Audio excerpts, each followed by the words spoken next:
daraato oo ku beegnayd 12 bishii Abriil waxaa loo dabaaldegay maalinta ciidanka xoogga dalka Soomaaliya.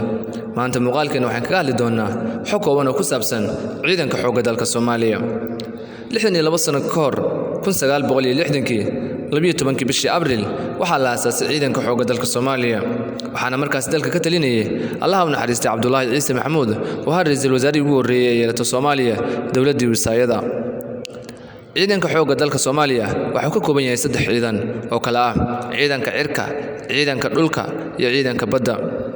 ciidanka xoogga dalka Soomaaliya waxaa lagu aasaasay 8 hurin oo ka tirsanaa ciidanka booliska Soomaaliya. halkii hurin waxaa lagu qiyaasay inay ahayd 100 ilaa 120 askari. raggii ugu cadcadda ee lagu bilaabay ciidanka xoogga dalka Soomaaliya waxay ahaayeen rag ka tirsanaa markaa ciidanka booliska. waxaana kamid ahaa Allah u naxariistay taliyihii ugu horreeyay ciidanka xoogga dalka yeesho gaashaanle Daawud Cabdalle Xirsi, Maxamed Ibraahim Liqliqato, Maxamed Siyaad Barre, Cali Samatar, Cabdullaahi Yuusuf iyo rag kale. tiro ahaan ciidanka xoogga dalka Soomaaliya waxaa la gaarsiiyay 4,000 oo askari. 1,000 askari waxaa ka tagay gumeystihii Talyaaniga, 2,000 oo askarina waa la qoray, halka 1,000 askari ee kalena laga keenay waqooyiga Soomaaliya. ciidanka xoogga dalka Soomaaliya aasaaskiisa kadib waxaa tababaro hub iyo saanad la siiyay midowga Sofiyeeti. kadib markii 1963 ra'iisul wasaarihii Soomaaliya Cabdirashiid Cali Sharmaarke iyo taliyihii ciidanka xoogga dalka Soomaaliya Generaal Daawud ay Moskow ku tageen booqasho. waxaa markaa lagu qiyaasay in ciidanka xoogga dalka Soomaaliya uu gaarayay 35,000 oo askari.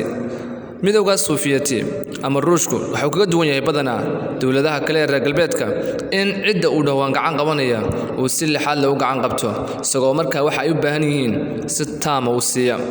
Soomaaliyana waxay ka dhigatay saaxiib dhow. dagaaladii ay galeen ciidanka xoogga dalka Soomaaliya 1964 dagaalkii ugu horreeyay ciidanka xoogga dalka Soomaaliya uu galo waxa uu ka dhacay xadka ay Soomaaliya la leedahay Itoobiya. dagaalkaasi waxaa hogaaminayay Allah u naxariistay Generaal Daawud. dadkii ku dhintay caanka ka ahaa waxaa kamid ahaa geesigii diiday in calanka Soomaaliya uu dhulka ku dhaco ee loo yaqaan Xalane, waxaana hadda loogu magac daray mid kamid ah meelaha ugu caansan Xamar. 1977 sidoo kale Soomaaliya waxay ciidanka xoogga dalka Soomaaliya waxay galeen dagaalkii doonayay in lagu xoreeyo Soomaali galbeed ama dhulka hadda loo yaqaan Ogaadeniya. waxaas ciidanka xoogga dalka Soomaaliya ay markiiba furimaha hore ka muujiyeen geesinimo iyagoo cadawgii ay la dagaalamayeen jabiyay. waxayna ciidanka xoogga dalka Soomaaliya isla markiiba gacanta ku dhigeen magaalooyin fara badan oo ay kamid yihiin magaalada Wardheer, Dhagaxbuur, Goday, Qalaafe, Qabri Dahar iyo Jigjiga iyo magaalooyin kale. taliskii markaa ka talinayay Itoobiya ee hogaaminayay Mingista Haile Mariam ayaa waxaa soo food saartay cabsi aad u badan. hase ahaatee markii dambe Soomaaliya waxaa ka hiiliyay oo garab siiyay Itoobiya dawladda Kuuba, midowga Sofiyeeti oo Soomaaliya isku dhaceen oo markaa la soo saftay Itoobiya iyo dawlado kale oo kamid tahay koonfurta Yemen. Liibiya ayaa iyadana sidoo kale lagu eedeeyaa in dagaalka qayb ka ahayd ay Maxamed Siyaad isku hayeen talinta midowga Afrika.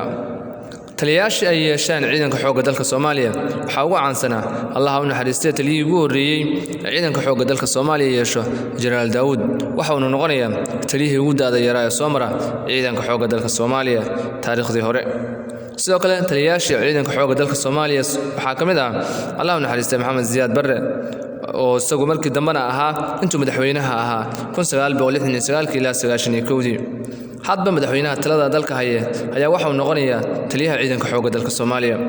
Maxamed Cali Samatar ayaa sidoo kale kamid ahaa taliyayaashii soo maray ciidanka xoogga dalka Soomaaliya. muuqaalkeena maanta intaas ku qabanayna mahadsantiin. Assalaamu calaykum.